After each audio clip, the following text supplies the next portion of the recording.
नमाज के बाद कानपुर में पत्थरबाजी इतनी महंगी पड़ेगी किसी ने सपने में नहीं सोचा होगा।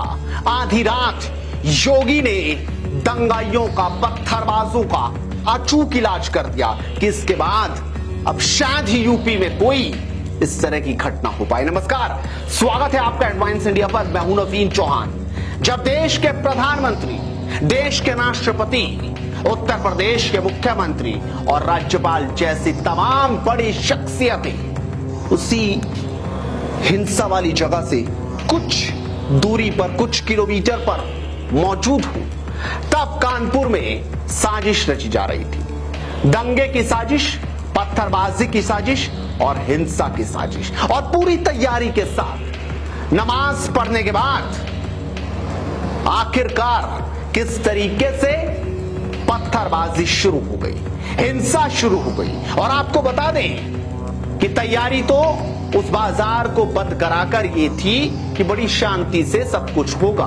यानी पुलिस को पहले से समझा दिया गया था, लेकिन पुलिस को शायद पता ही नहीं चला किस तरीके से झूठ बोला जा रहा है, उनका बेवकूफ बनाया जा रहा है और ऐसी घटना को अंजाम देने की ये साजिश हो रही है। सबसे पहले आप ये तस्वीरें देखिए कि आखिरकार किस तरीके से नमाज पढ़ने के बाद एकाएक भारी भीड़ नजर आती है। उस पूरे मार्केट को कैसे पत्थरबाजी का अड्डा बना दिया जाता है।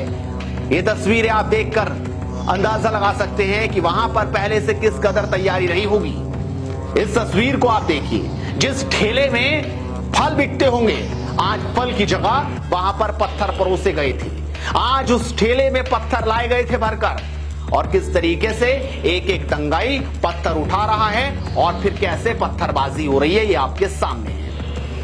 आज जब नमाज पढ़ने वहां गए तो ऐसा कभी सोचा है या देखा है कि जेब में बोतल लेकर जाएं, पत्थर लेकर जाएं, लेकिन वहां पर पत्थर और बोतल लेकर जाएंगे। यानी तैयारी ये दिखाने की थी, जब देश के प्रधानमंत्री और सब बड़ी शख्सियतें कानपुर की उस दंगाई क्षेत्र से कुछ दूरी पर हों, तब ये दिखाने की कोशिश थी। यानी ये साजिश, ये दिन बहुत सोच समझकर रचा गया था। अब हो तो गया, लेकिन उसके बाद कैसे बिलबिला रहे हैं, उन पत्थरबाजों की कैसे हवा निकली हुई है, जरा इन तस्वीरों के जरिए देखिए। क्या बोल रहे हैं जरा सुन भी लीजिए, देखिए और शेयर जरूर कीजिए, फिर आगे की कहानी आपको बताते हैं। अरे सर, मैं हमसे कोई बात नहीं, काम कर रहा था, लेबरी कर रहा था सर, लेबरी करता हूँ।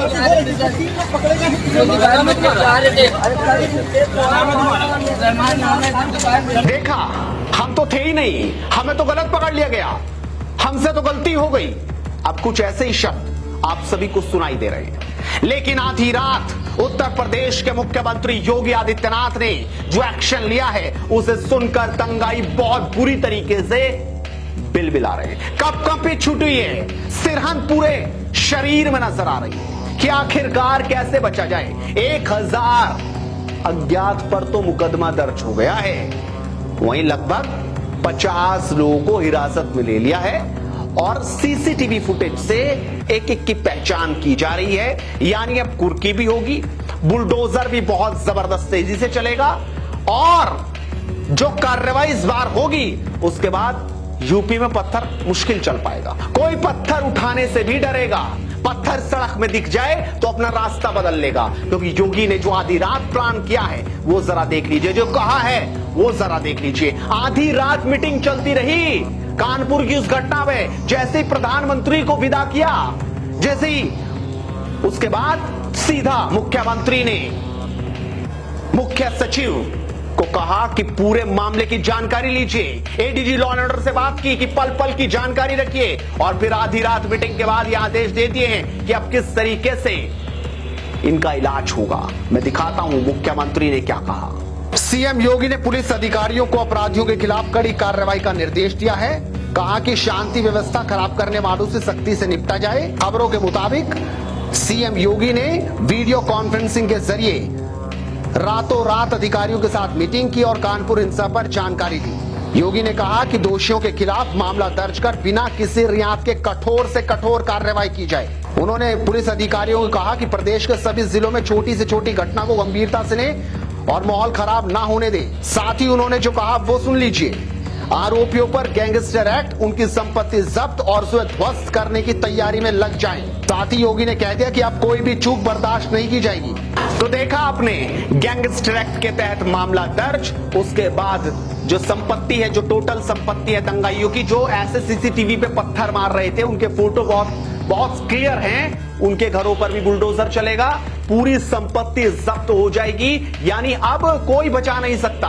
आप ये तस्वीर देखिए कि कैसे सीसीटीवी को निशाना बनाया जा रहा है। देखिए आप, कैसे एक निशाना चूक गया, दूसरा निशाना चूक गया, लेकिन एक पत्थरबाज ने बहुत गंभीरता से कभी कंचे खेले होंगे और कैसे सीसीटीवी को तोड़ दिया। जरा देखिए तस्वीर आप और समझने की कोशिश कीजिए कि किस तरीके से वहां पर सबूत मिटाने की कोशिश हो रही थी, लेकिन फोटो बहुत अच्छे से खींचा है। लिहाजा योगी ने जब आधी रात लगभग 1.5 घंटा वीडियो कॉन्फ्रेंसिंग के जरिए बड़े अधिकारियों से मीटिंग की और बहुत गुस्से में कह दिया, कतई ना बख्शा जाए वरना आप सोच लीजिएगा।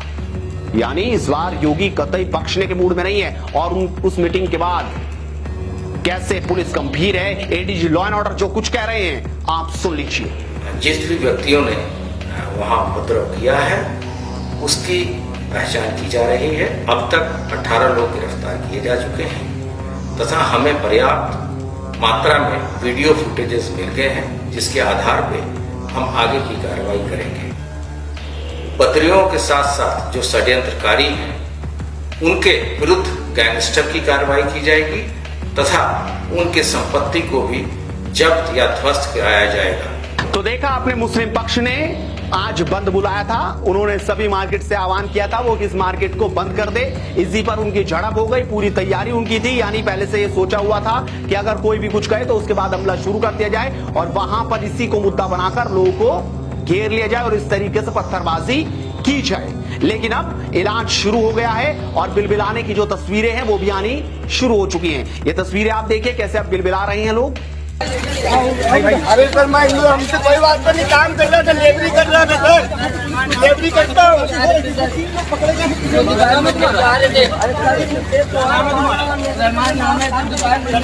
तो समझा जा सकता है यानी कानपुर में और भी और बड़ा कुछ होगा। यानी पुलिस अब सोच छोड़ने और बख्शने के मूड में कतई नहीं है। योगी बेहद गुस्से में है और अब इलाज बड़ी तेजी के साथ हो रहा है। आप अपनी राय रखिए, आपको क्या लगता है, क्या सोची समझी साजिश के तहत ये हुआ, क्या मौलानाओं के भड़काने से ये सब कुछ हुआ? आप अपनी राय रखिए। इस वीडियो को शेयर जरूर कीजिए, ज्यादा से ज्यादा शेयर कीजिए और हेडलाइंस इंडिया पर जुड़े रहिए, क्योंकि मुद्दे की बात मुद्दे के साथ इसी तरीके से बदस्तूर जारी रहेगी। नमस्कार।